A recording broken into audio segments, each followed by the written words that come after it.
Afternoon, guys. Welcome back to Michael Fixes Everything. Today I'm doing a quick video on the Crown Victoria. I actually got it driving last night, and I was able to take it to work this morning, and she did really well. I did notice a couple little squeals, which I do believe are coming from this alternator pulley. Now, believe it or not, you don't have to replace the whole alternator. If the alternator is working just fine, you can just replace this little pulley right here. Now, so first what I'm going to do is break off this nut here and get a listen to the bearing inside this pulley. So we'll keep the belt on for now, that way it keeps tension. And then I'll put my impact on here and break it loose. If not the impact, then I have a big breaker bar to put on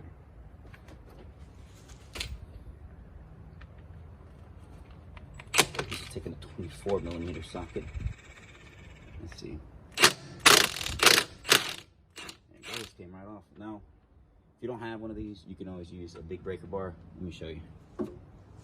Something like this, and that'll work just fine. You just put your socket there and keep the belt on, and you know, righty tighty, lefty loosey.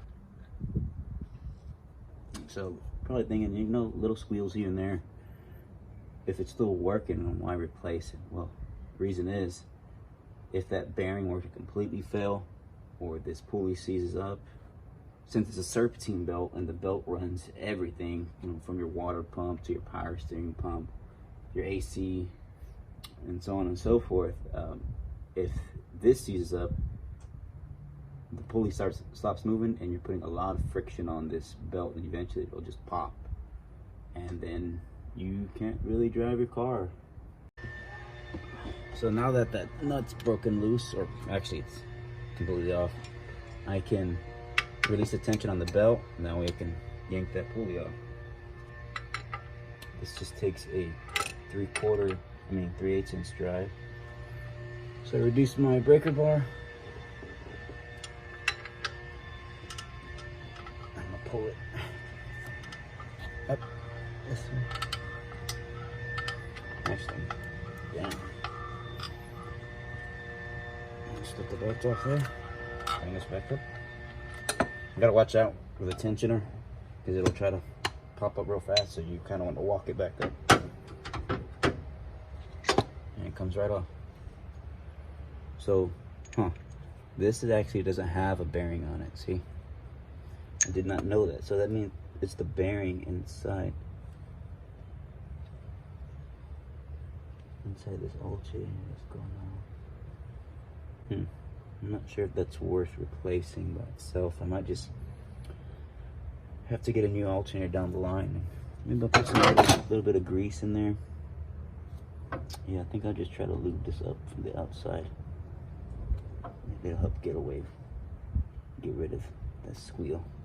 Give it some help. So for this, I'm using a silicone spray lubricant, just a light oil to get in there. That's better. I don't think you can pick it up on the camera. That sounds a lot better. Okay. Do it in reverse. How we removed it.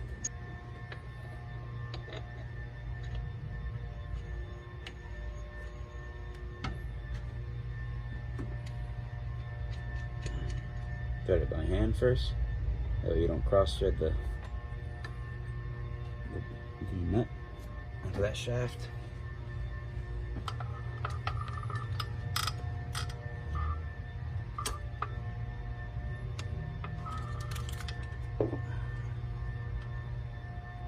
And that's it.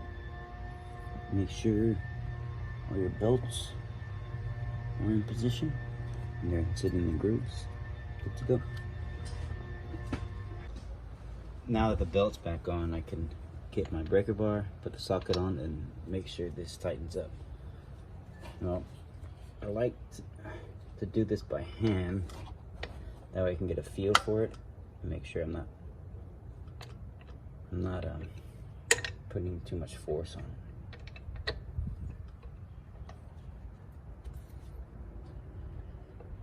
You might have to put some more extra pressure on the belt to hold that pulley in. And that's it.